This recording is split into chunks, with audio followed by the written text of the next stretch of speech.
head Flett with Golden Skate, and I'm thrilled today to be joined by Gabby Daleman, world bronze medalist. How's that feel?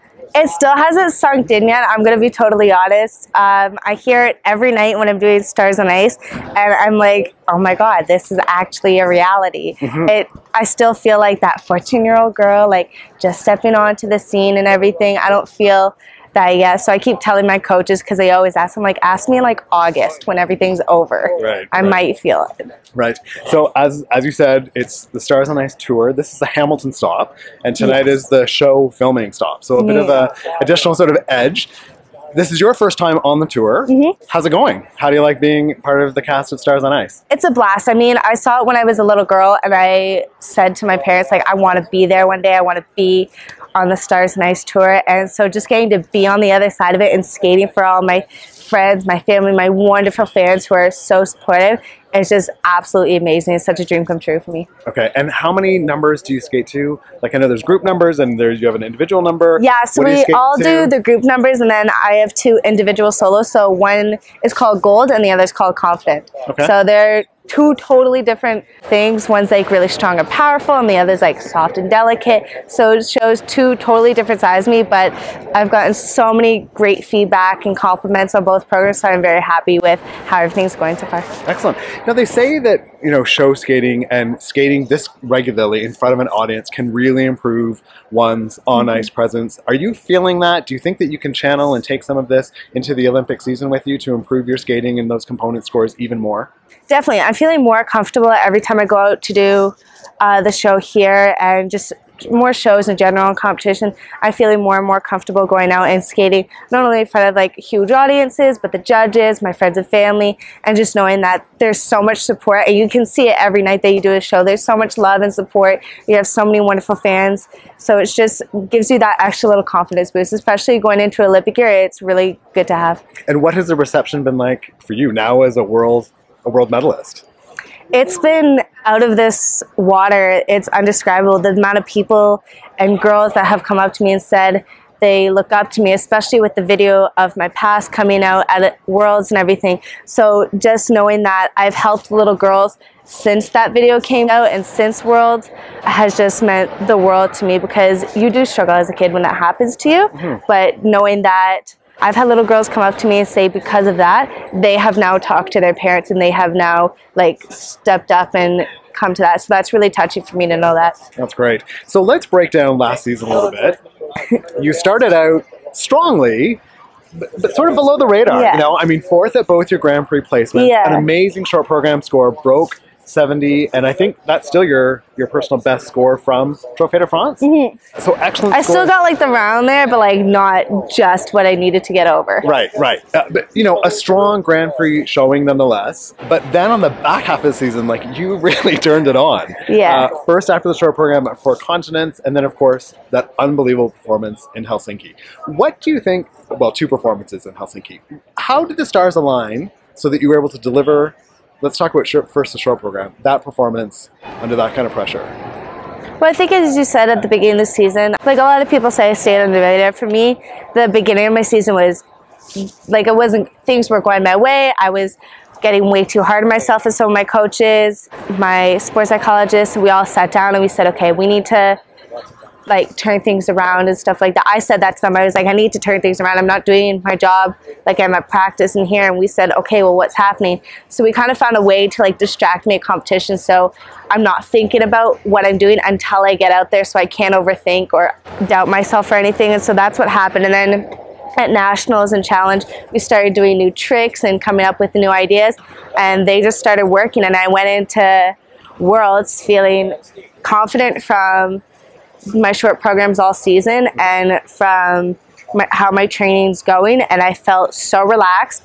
I said to my coaches, I was like, I don't think I've ever felt this relaxed going into a competition. And so that was just great, knowing that I had the short programs in my pocket from the past, the confidence going in, and the relaxedness. So just all those 3, I think, did the short program. We were on warm-up, and Brian was like, we warmed up my jumps and Brian's like, okay, so we're gonna do some clusters and edges, and me and Lee and Tracy all looked at him, we're like, we still have to do the combo before we can do edges. So we were like at the boards laughing. So just like those little moments to stay calm really help a lot with me. Yeah, sure. So your short program music, as longtime skating fans will know, was recognizable because it was Michelle Kwan way back in the day. Yeah. Bold move to take Michelle Kwan, well, music that we know, a lot of figure skating fans know as attributed to Michelle Kwan. You clearly made it your own. You paired it with a costume that was fantastic. Was there any thinking about, oh boy, this might be, you know, a bit of a bold step or a challenging piece of music to take on, or you felt convinced from the start? When Lori came to me with the idea, she was like, we're going to take this and we're going to take a bit of the design for the costume, but we're going to add the snakes, because hers was just plain black and then we added the snakes. So at first I was like, okay. I was listening to music, I was like, okay. I watched the programs, I was like, okay. I was like, now you have to like make this good. You cannot disappoint Lori. You can't disappoint anyone with this short program. If you're going to take it, you're going to make it good, and you're going to make it your own. And that's exactly what I went in this whole year thinking. I was like, you got to give it these programs. This is your season to prove to everyone who you truly are. Yeah, if you've got snakes on your dress, you cannot hold back, right? I actually, at first I was like, oh, this is interesting when Lori like came with me with the design. Yep. But as soon as I put it on, I was like, damn, I like this. Right. I was like, this is nice. Well, as you know, and as your Instagram profile says, you are fierce and sassy, and it's for real. So it was appropriate. Now, so after the show program in Helsinki, I hope Emma Bowie from Skate Canada doesn't mind me saying this. I had a quick chat with her in the mix zone, and I said, that's amazing. 2 women in the top 3 after the show program. Whatever happens in the long, like that will still be a triumph regardless. And Emma looked at me and said, you watch, there's going to be 2 women on the podium. And I thought, ooh, that's a bold prediction. I mean, you had a great skate, and you had some heavyweights right behind you. I mean, I don't know if I'd want to be in 3rd place after the short program with Carolina Costner and Ashley Wagner and Anna Pagorlaya right behind me. I mean, those are heavy hitters. How were you not distracted by that or preoccupied by the fact that there were some really driven women behind you with amazing credentials who are known for delivering strong long programs? I mean, yes, they're amazing skaters. Like Ashley and Carolina, their skating skills are out of this world, and with the jumps and everything. But at the same time, I'm on the practice with them because we had a day off in between, so I'm on the practice with them and everything. And me and my coaches, we call it our little bubble, so I just kind of stay in my bubble and everything and stuff like that. And I remember actually on my practice, Javi was skating at the same time, so Brian and Trace were up there. And I remember like for that 6 minutes, I was like, okay, come on Javi, like do well, come on, and stuff like that. But I'm watching them on the practice, and I don't really like notice anyone but myself. I know how good I am of a skater now. I believe in myself. There's no difference between any of us. So I have a confidence level from last year and especially now this year that has boosted my skating up so much that I couldn't be prouder of how hard I've worked, of all the risk I've taken and everything. And honestly, I wouldn't trade any of that risk taking or anything for the world. But like knowing that them coming from behind, I wasn't really focused on it. I was focused on my job. I said to myself, you have a job you need to do. You go out there, you do it, the rest is out of your hands, and that's exactly what I did. Right.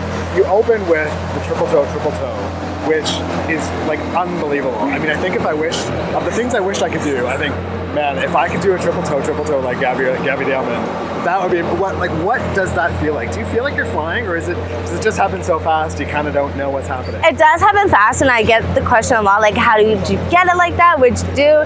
And my answer is still the same. I'm like, I don't know. That's how I've done it. It's just a little more speed and more control. And so, no, but like honestly, like after my short program at Worlds, there was a little like GIF on Twitter of it. And I was like, I said to my dad, I was like, holy crap, that's actually really big. I didn't notice that. Because on the ice when I'm doing it, it doesn't feel that big. But then when I watched it, I was like, that's really big. I was like, I know what people are talking about now. Yeah. And your landing edge, when you hold that, I mean, how... Were you instructed, or does it just feel natural to just hold it and just sell it, or is that? It does, yeah.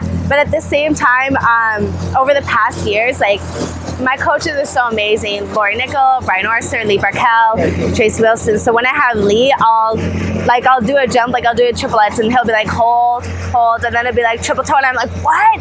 And stuff like that. So that's what we did for the longest time. Like, I had Manon Panola just before this, and she's like, you have to go out there like you're gonna win a world medal. She said that not even a few days before I left for World, and that's also like clicked and stuff like that. So I'm doing landings and parts of my program with her, and she's like, no, that landing did not look like a confident world medalist landing. And I was like, okay. She's like, head up higher, arms up straight. I was like, okay, and stuff like that. And I was also like, okay.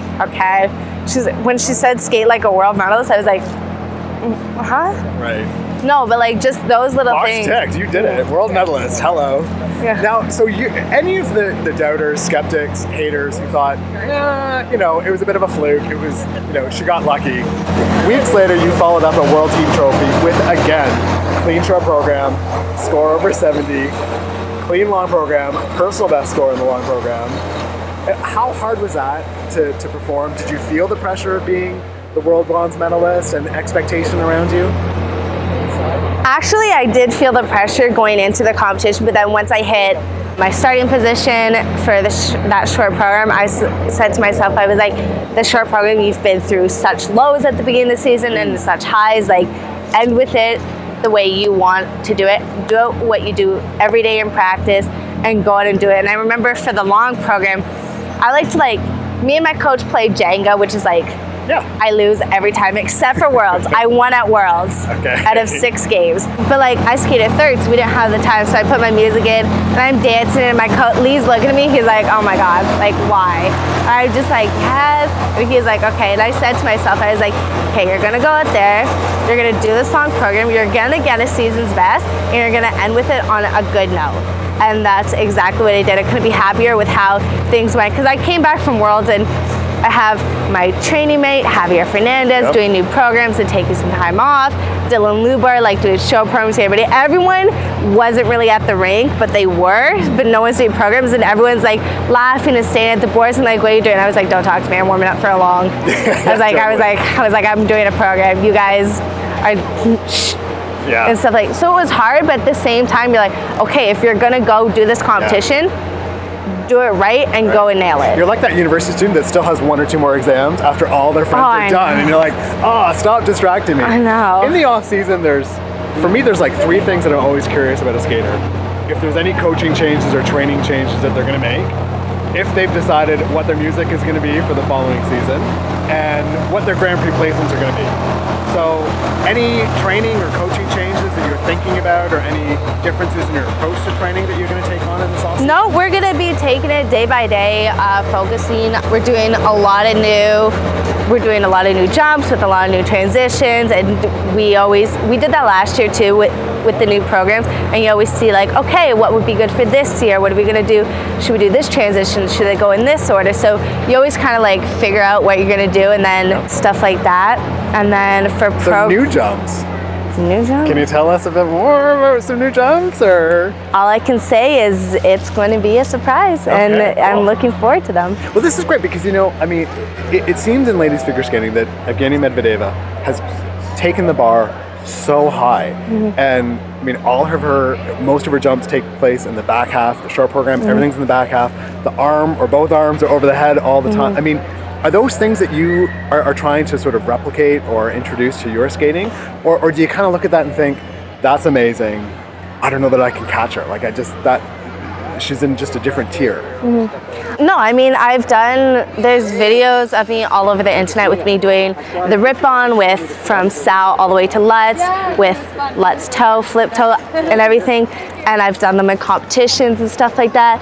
But me and my coaches said to us, because when I was doing the Lutzes, we're like, you're getting +1 with this, but you're getting +3 with your normal Lutz. So either way, you're still getting more points.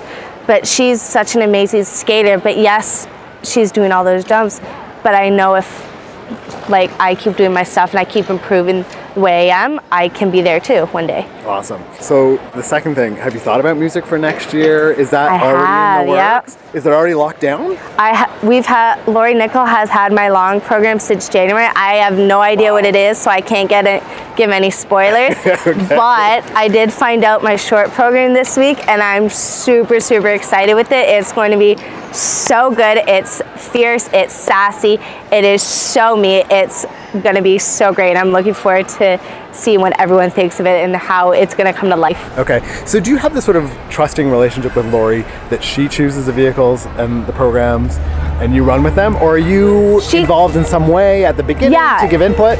Especially last year, like we sat down, I think we were at my music, Lenore's place, with Lori for like 8 hours picking out music, and then we came down to Rhapsody in Blue or American in Paris and stuff like that, and we were like skeptical which one do we do, and I was like, I think Rhapsody in Blue might be it, and Lori's like, good, that's what I was thinking. Like, so we have input, but when she came to me with Michelle Kwan and she said, I want you to do this, I think it'd be great for you, I trust Lori 100%. She knows what is best for me, and so I trust her completely. There's sometimes where I'm like, oh, like this music, but then we create the program, we create it, and the season comes and you approve, and you're like, oh my God, like this is amazing. So I trust her completely and everything, but we both have great input on music, and I trust her, she does her thing, and we create magic together. That's great. So last question, if you had 2 Grand Prix events to choose from, if you were able to pick, where would you like to skate?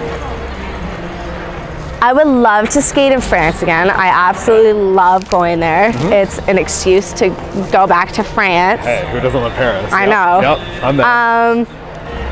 I mean, I would always love to skate in Canada, but obviously I know that's not going to happen. So it could be, I would love France and skate America again. Okay, cool. Excellent. Well, it's been great, so great to talk to you, to sort of break down the last season and talk about it, looking forward to next season. Congratulations again on an outstanding performance at the World Championships and your World Bronze medal win. Thank you. And best of luck next season. Thank you so much. Thanks, Gabby.